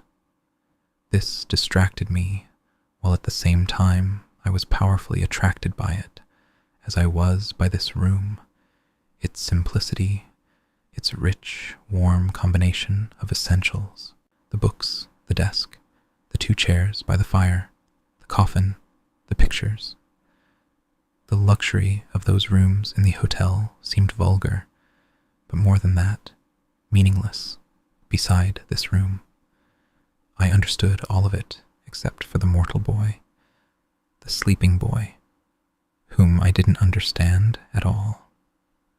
"I'm not certain," I said, unable to keep my eyes off that awful medieval Satan. "I would have to know from whom it comes, whether it came from other vampires or elsewhere." "Elsewhere," he said. "What is elsewhere?" "That," I pointed to the medieval picture. "That is a picture," he said. "Nothing more?" "Nothing more." "Then Satan, some satanic power, doesn't give you your power here, either as leader or as vampire?" "No," he said calmly. So calmly it was impossible for me to know what he thought of my questions, if he thought of them at all, in the manner which I knew to be thinking. "And the other vampires?" "No," he said. "Then we are not." I sat forward. "The children of Satan?" "How could we be the children of Satan?" he asked. "Do you believe that Satan made this world around you?" "No, I believe that God made it, if anyone made it. But he also must have made Satan, and I want to know if we are his children." "Exactly. And consequently, if you believe God made Satan, you must realize that all Satan's power comes from God, and that Satan is simply God's child, and that we are God's children also. There are no children of Satan, really." I couldn't disguise my feelings at this. I sat back against the leather, looking at that small woodcut of the devil, released for the moment from any sense of obligation to Armand's presence, lost in my thoughts, in the undeniable implications of his simple logic. "But why does this concern you? Surely what I say doesn't surprise you," he said. "Why do you let it affect you?" "Let me explain," I began. "Let me explain," I began. "I know that you're a master vampire. I respect you. But I'm incapable of your detachment. I know what it is, and I do not possess it, and I doubt that I ever will. I accept this." "I understand," he nodded. "I saw you in the theater, your suffering, your sympathy with that girl. I saw your sympathy for Dennis when I offered him to you. You die when you kill, as if you feel that you deserve to die, and you stint on nothing. But why, with this passion and this sense of justice, do you wish to call yourself the child of Satan? I'm evil, evil as any vampire who ever lived. I've killed over and over and will do it again. I took that boy, Dennis, when you gave him to me, though I was incapable of knowing whether he would survive or not. Why does that make you as evil as any vampire? Aren't there gradations of evil? Is evil a great, perilous gulf into which one falls with the first sin, plummeting to the depth? Yes, I think it is, I said to him. It's not logical, as you would make it sound, but it's that dark, that empty, and it is without consolation. But you're not being fair, he said, with the first glimmer of expression in his voice. Surely you attribute great degrees and variations to goodness. There is the goodness of the child, which is innocence, and then there is the goodness of the monk who has given up everything to others and lives a life of self-deprivation and service. The goodness of saints, the goodness of good housewives, are all these the same? No, but equally and infinitely different from evil, I answered. I didn't know I thought these things. I spoke them now as my thoughts, and they were my most profound feelings, taking a shape they could never have taken had I not spoken them, had I not thought them out this way in conversation with another. I thought myself then possessed of a passive mind, in a sense. I mean that my mind could only pull itself together, formulate thought out of the muddle of longing and pain when it was touched by another mind, fertilized by it, deeply excited by that other mind, and driven to form conclusions. I felt now the rarest, most acute alleviation of loneliness. I could easily visualize and suffer that moment, years before, in another century, when I had stood at the foot of Babette's stairway and feel the perpetual metallic frustration of years with Lestat. And then that passionate and doomed affection for Claudia, which made loneliness retreat behind the soft indulgence of the senses, the same senses that longed for the kill. And I saw the desolate mountaintop in Eastern Europe, where I had confronted that mindless vampire and killed him in the monastery ruins. And it was as if the great feminine longing of my mind were being awakened again to be satisfied. And this I felt despite my own words, but it's that dark, that empty, and it is without consolation. I looked at Armand, at his large brown eyes in that taut, timeless face, watching me again like a painting, and I felt the slow shifting of the physical world I'd felt in the painted ballroom, the pull of my old delirium, the wakening of a need so terrible that the very promise of its fulfillment contained the unbearable possibility of disappointment. And yet, there was the question, the awful, ancient, hounding question of evil. I think I put my hands to my head, as mortals do when so deeply troubled that they instinctively cover the face, reach for the brain, as if they could reach through the skull and massage the living organ out of its agony. And how is this evil achieved? He asked. How does one fall from grace and become in one instant as evil as the mob tribunal of the Revolution or the most cruel of the Roman emperors?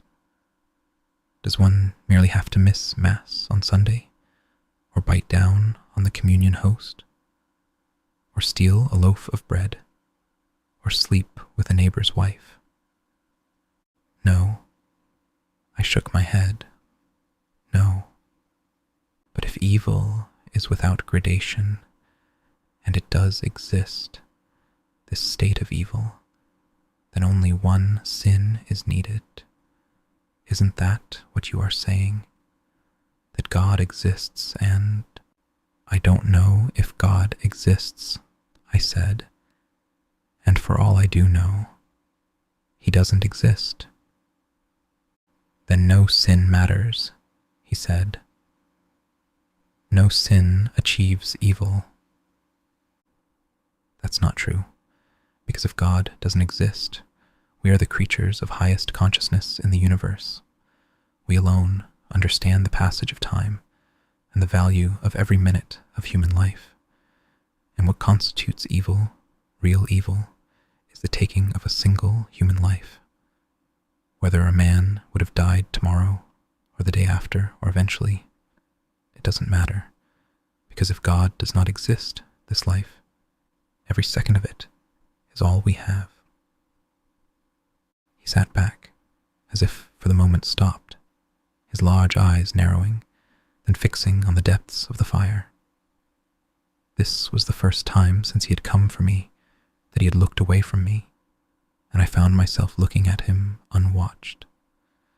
For a long time he sat in this manner, and I could all but feel his thoughts, as if they were palpable in the air like smoke.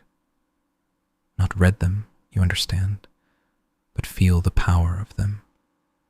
It seemed he possessed an aura, and even though his face was very young, which I knew meant nothing, he appeared infinitely old, wise. I could not define it, because I could not explain how the youthful lines of his face, how his eyes expressed innocence, and this age and experience at the same time. He rose now and looked at Claudia, his hands loosely clasped behind his back. Her silence all this time had been understandable to me. These were not her questions, yet she was fascinated with him and was waiting for him, and no doubt learning from him all the while that he spoke to me. But I understood something else now as they looked at each other. He had moved to his feet with a body totally at his command, devoid of the habit of human gesture rooted in necessity, ritual, fluctuation of mind. And his stillness now was unearthly, and she, as I'd never seen before, possessed the same stillness, and they were gazing at each other with a preternatural understanding, from which I was simply excluded. I was something whirling and vibrating to them, as mortals were to me, and I knew, when he turned towards me again, that he'd come to understand she did not believe or share my concept of evil. His speech commenced without the slightest warning. "This is the only real evil left," he said to the flames. "Yes," I answered, feeling that all-consuming subject alive again, obliterating all concerns, as it always had for me. "It's true," he said, shocking me, deepening my sadness, my despair. "Then God does not exist. You have no knowledge of his existence?" "None," he said. "No knowledge." I said it again, unafraid of my simplicity, my miserable human pain. "None. And no vampire here has discourse with God or with the devil." "No vampire that I've ever known," he said, musing, the fire dancing in his eyes. "And as far as I know today, after 400 years, I am the oldest living vampire in the world." I stared at him, astonished. Then it began to sink in. It was as I'd always feared, and it was as lonely, it was as totally without hope. Things would go on as they had before, on and on. My search was over. I sat back listlessly watching those licking flames. It was futile to leave him to continue it. Futile to travel the world, only to hear again the same story. 400 years. I think I repeated the words. 400 years. I remember staring at the fire. There was a log falling very slowly in the fire, drifting downwards in a process that would take it the night, and it was pitted with tiny holes where some substance that had larded it through and through had burned away fast, and in each of these tiny holes there danced a flame amid the larger flames, and all of these tiny flames with their black mouths seemed to me faces that made a chorus, and the chorus sang without singing. The chorus had no need of singing.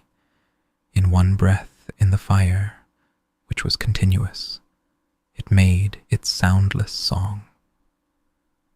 All at once Armand moved, in a loud rustling of garments, a descent of crackling shadow and light that left him kneeling at my feet, his hands outstretched, holding my head, his eyes burning. This evil, this concept, it comes from disappointment, from bitterness. Don't you see? Children of Satan, children of God. Is this the only question you bring to me? Is this the only power that obsesses you, so that you must make us gods and devils yourself, when the only power that exists is inside ourselves? How could you believe in these old, fantastical lies, these myths, these emblems of the supernatural? He snatched the devil from above Claudia's still countenance so swiftly that I couldn't see the gesture, only the demon leering before me and then crackling in the flames. Something was broken inside me when he said this. Something ripped aside so that a torrent of feeling became one with my muscles in every limb. I was on my feet now, backing away from him. "Are you mad?" I asked, astonished at my own anger, my own despair. We stand here, the two of us, immortal, ageless, rising nightly to feed that immortality on human blood, and there on your desk against the knowledge of the ages sits a flawless child, as demonic as ourselves.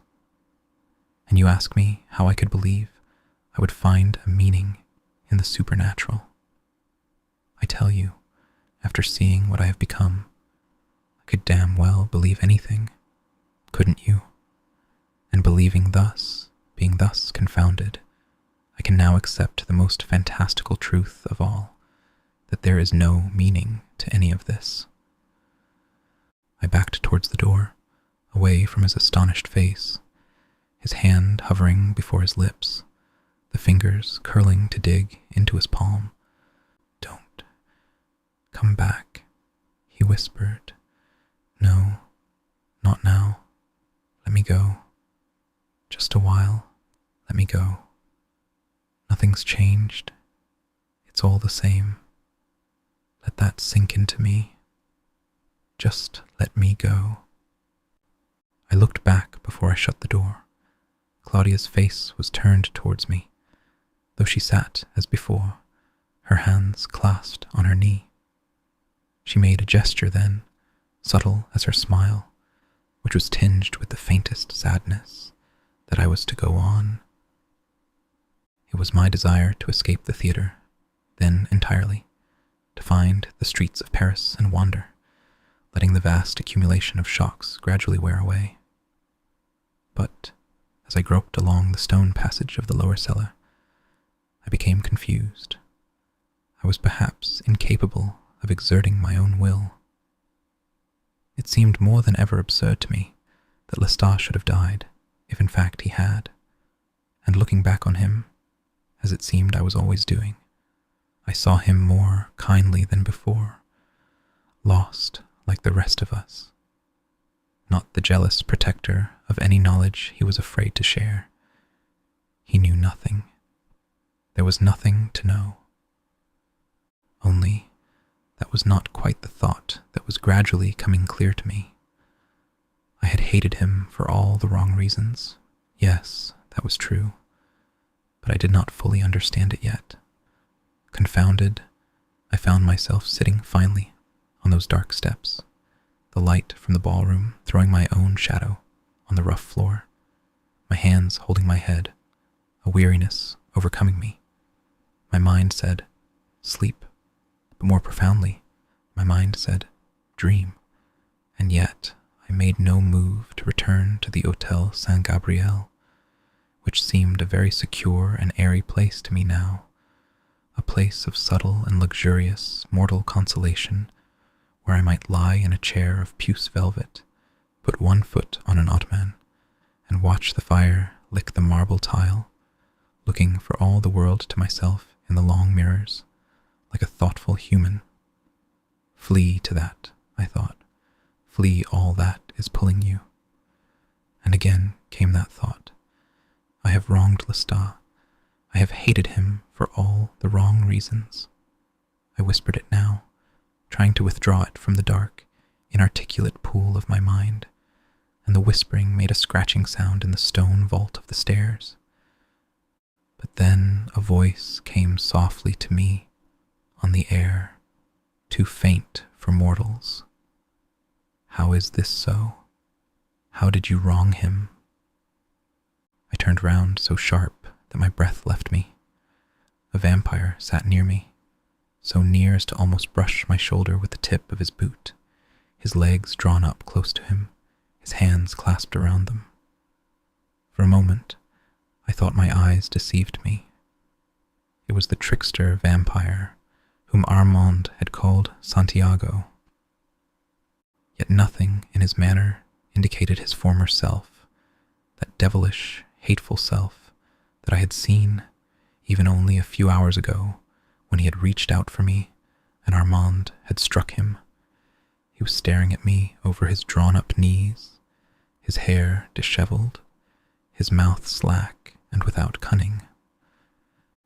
It makes no difference to anyone else, I said to him, the fear in me subsiding. But you said a name. I heard you say a name, he said. A name I don't want to say again, I answered, looking away from him. I could see now how he'd fooled me, why his shadow had not fallen over mine. He crouched in my shadow. The vision of him slithering down those stone stairs to sit behind me was slightly disturbing. Everything about him was disturbing, and I reminded myself that he could in no way be trusted. It seemed to me then that Armand, with his hypnotic power, aimed in some way for the maximum truth in presentation of himself. He had drawn out of me, without words, my state of mind. But this vampire was a liar, and I could feel his power, a crude, pounding power that was almost as strong as Armand's. You come to Paris in search of us, and then you sit alone on the stairs, he said in a conciliatory tone. Why don't you come up with us? Why don't you speak to us and talk to us of this person whose name you spoke? I know who it was. I know the name. You don't know, couldn't know. It was a mortal, I said now, more from instinct than conviction. The thought of Lestat disturbed me, the thought that this creature should know of Lestat's death. You came here to ponder mortals, justice done to mortals, he asked, but there was no reproach or mockery in his tone. I came to be alone. Let me not offend you. It's a fact, I murmured. But alone in this frame of mind, when you don't even hear my steps, I like you. I want you to come upstairs. And as he said this, he slowly pulled me to my feet beside him. At that moment, the door of Armand's cell threw a long light into the passage. I heard him coming, and Santiago let me go. I was standing there baffled, Armand appeared at the foot of the steps with Claudia in his arms. She had that same dull expression on her face which she'd had all during my talk with Armand. It was as if she were deep in her own considerations and saw nothing around her, and I remember noting this, though not knowing what to think of it, that it persisted even now. I took her quickly from Armand and felt her soft limbs against me, as if we were both in the coffin, yielding to that paralytic sleep. And then, with a powerful thrust of his arm, Armand pushed Santiago away. It seemed he fell backwards, but was up again only to have Armand pull him towards the head of the steps. All of this happening so swiftly, I could only see the blur of their garments and hear the scratching of their boots. Then Armand stood alone at the head of the steps, and I went upward towards him. "You cannot safely leave the theater tonight," he whispered to me. "He is suspicious of you, and my having brought you here, he feels that it is his right to know you better. Our security depends on it." He guided me slowly into the ballroom, but then he turned to me and pressed his lips almost to my ear. "I must warn you. Answer no questions. Ask, and you open one bud of truth for yourself after another. But give nothing, especially concerning your origin." He moved away from us now, but beckoning for us to follow him into the gloom where the others were gathered, clustered like remote marble statues, their faces and hands all too like our own. I had the strong sense then of how we were all made from the same material, a thought which had only occurred to me occasionally in all the long years in New Orleans, and it disturbed me, particularly when I saw one or more of the others reflected in the long mirrors that broke the density of those awful murals. Claudia seemed to awaken as I found one of the carved oak chairs and settled into it. She leaned towards me and said something strangely incoherent, which seemed to mean that I must do as Armand said, say nothing of our origin. I wanted to talk with her now, but I could see that tall vampire, Santiago, watching us, his eyes moving slowly from us to Armand. Several women, vampires, had gathered around Armand, and I felt a tumult of feeling as I saw them put their arms around his waist. And what appalled me as I watched was not their exquisite form, their delicate features and graceful hands, made hard as glass by vampire nature, or their bewitching eyes, which fixed on me now in a sudden silence. What appalled me was my own fierce jealousy. I was afraid when I saw them so close to him, afraid when he turned and kissed them each, and as he brought them near to me now, I was unsure and confused. Estelle and Celeste are the names I remember, porcelain beauties, who fondled Claudia with the license of the blind, running their hands over her radiant hair, touching even her lips, while she, her eyes still misty and distant, tolerated it all, knowing what I also knew, and what they seemed unable to grasp, that a woman's mind, as sharp and distinct as their own, lived within that small body. It made me wonder, as I watched her turning about for them, holding out her lavender skirts and smiling coldly at their adoration. How many times I must have forgotten, spoken to her as if she were the child, fondled her too freely, brought her into my arms with an adult's abandon. My mind went in 3 directions. That last night in the Hotel San Gabriel, which seemed a year ago, when she talked of love with rancor, my reverberating shock at Armand's revelations, or lack of them, and a quiet absorption of the vampires around me who whispered in the dark beneath the grotesque murals. For I could learn much from the vampires without ever asking a question, and vampire life in Paris was all that I'd feared it to be, all that the little stage in the theater above had indicated it was. The dim lights of the house were mandatory, and the paintings appreciated in full, added to almost nightly when some vampire brought a new engraving or picture by a contemporary artist into the house.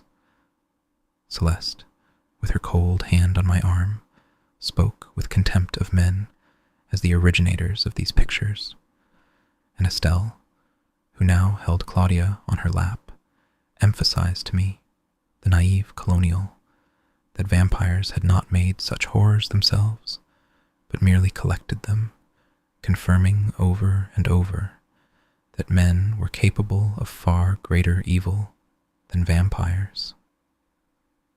There is evil in making such paintings, Claudia asked softly in her toneless voice. Celeste threw back her black curls and laughed. What can be imagined can be done, she answered quickly, but her eyes reflected a certain contained hostility. Of course, we strive to rival men in kills of all kinds, do we not? She leaned forward and touched Claudia's knee, but Claudia merely looked at her, watching her laugh nervously and continue. Santiago drew near to bring up the subject of our rooms in the Hotel San Gabriel. Frightfully unsafe, he said, with an exaggerated stage gesture of the hands. And he showed a knowledge of those rooms which was amazing. He knew the chest in which we slept. It struck him as vulgar. Come here, he said to me, with that near childlike simplicity he had evinced on the steps. Live with us, and such disguise is unnecessary. We have our guards. And tell me, where do you come from? He said, dropping to his knees, his hand on the arm of my chair. Your voice, I know that accent. Speak again. I was vaguely horrified at the thought of having an accent to my French, but this wasn't my immediate concern. He was strong-willed and blatantly possessive, throwing back at me an image of that possessiveness which was flowering in me more fully every moment. And meanwhile, the vampires around us talked on, Estelle explaining that black was the color for a vampire's clothes, that Claudia's lovely pastel dress was beautiful, but tasteless. We blend with the night, she said. We have a funereal gleam. And now, bending her cheek next to Claudia's cheek, she laughed to soften her criticism, and Celeste laughed, and Santiago laughed, and the whole room seemed alive with unearthly, tinkling laughter, preternatural voices echoing against the painted walls, rippling the feeble candle flames. Ah, but to cover up such curls, said Celeste, now playing with Claudia's golden hair, and I realized what must have been obvious, that all of them had dyed their hair black, but for Armand, and it was that, along with the black clothes, that added to the disturbing impression that we were statues from the same chisel and paintbrush. I cannot emphasize too much how disturbed I was by that impression. It seemed to stir something in me, deep inside, something I couldn't fully grasp. I found myself wandering away from them to one of the narrow mirrors and watching them all over my shoulder. Claudia gleamed like a jewel in their midst. So would that mortal boy who slept below. The realization was coming to me that I found them dull in some awful way. Dull, dull everywhere that I looked, their sparkling vampire eyes repetitious, their wit like a dull brass bell. Only the knowledge I needed distracted me from these thoughts. The vampires of Eastern Europe, Claudia was saying, monstrous creatures. What have they to do with us? Revenants, Armand answered softly over the distance that separated them, playing on faultless preternatural ears to hear what was more muted than a whisper. The room fell silent. Their blood is different, vile. They increase as we do, but without skill or care. In the old days, abruptly he stopped. I could see his face in the mirror. It was strangely rigid. "Oh, but tell us about the old days," said Celeste, her voice shrill at human pitch. There was something vicious in her tone. And now Santiago took up the same baiting manner. "Yes, tell us of the covens, and the herbs that would render us invisible," he smiled, "and the burnings at the stake." Armand fixed his eyes on Claudia. "Beware those monsters," he said, and calculatedly his eyes passed over Santiago, and then Celeste. "Those revenants, they will attack you as if you were human." Celeste shuddered, uttering something in contempt. An aristocrat speaking of vulgar cousins who bear the same name. But I was watching Claudia because it seemed her eyes were misted again as before. She looked away from Armand suddenly. The voices of the others rose again, affected party voices, as they conferred with one another on the night's kills, describing this or that encounter without a smattering of emotion, challenges to cruelty erupting from time to time like flashes of white lightning. A tall, thin vampire being accosted in one corner for a needless romanticizing of mortal life, a lack of spirit, a refusal to do the most entertaining thing at the moment it was available to him. He was simple, shrugging, slow at words, and would fall for long periods into a stupefied silence, as if, near choked with blood, he would as soon have gone to his coffin as remained here. And yet he remained, held by the pressure of this unnatural group who had made of immortality a conformists' club. How would Lestat have found it? Had he been here? What had caused him to leave? No one had dictated to Lestat. He was master of his small circle. But how they would have praised his inventiveness, his cat-like toying with his victims, and waste. That word, that value, which had been all important to me as a fledgling vampire, was spoken of often. You wasted the opportunity to kill this child.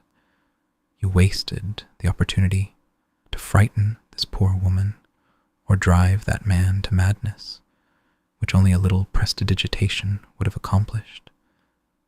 My head was spinning, a common mortal headache. I longed to get away from these vampires, and only the distant figure of Armand held me, despite his warnings. He seemed remote from the others now, though he nodded often enough and uttered a few words here and there, so that he seemed a part of them, his hand only occasionally rising from the lion's paw of his chair, and my heart expanded when I saw him this way, saw that no one amongst the small throng caught his glance as I caught his glance, and no one held it from time to time as I held it. Yet he remained aloof from me, his eyes alone returning to me. His warning echoed in my ears, yet I disregarded it. I longed to get away from the theater altogether, and stood listlessly, garnering information at last that was useless and infinitely dull. "But is there no crime amongst you? No cardinal crime?" Claudia asked. Her violet eyes seemed fixed on me, even in the mirror, as I stood with my back to her. Crime, boredom, cried out Estelle, and she pointed a white finger at Armand. He laughed softly with her from his distant position at the end of the room. Boredom is death, she cried. She cried, and bared her vampire fangs, so that Armand put a languid hand to his forehead in a stage gesture of fear and falling. But Santiago, who was watching with his hands behind his back, intervened. "Crime," he said. "Yes, there is a crime for which we would hunt another vampire down until we destroyed him. Can you guess what that is?" He glanced from Claudia to me and back again to her mask-like face. "You should know, who are so secretive about the vampire that made you." "And why is that?" she asked, her eyes widening ever so slightly, her hands resting still in her lap. A hush fell over the room, gradually, then completely. All those white faces turned to face Santiago as he stood there, 1 foot forward, his hands clasped behind his back, towering over Claudia. His eyes gleamed as he saw he had the floor, and then he broke away and crept up behind me, putting his hand on my shoulder. "Can you guess what that crime is?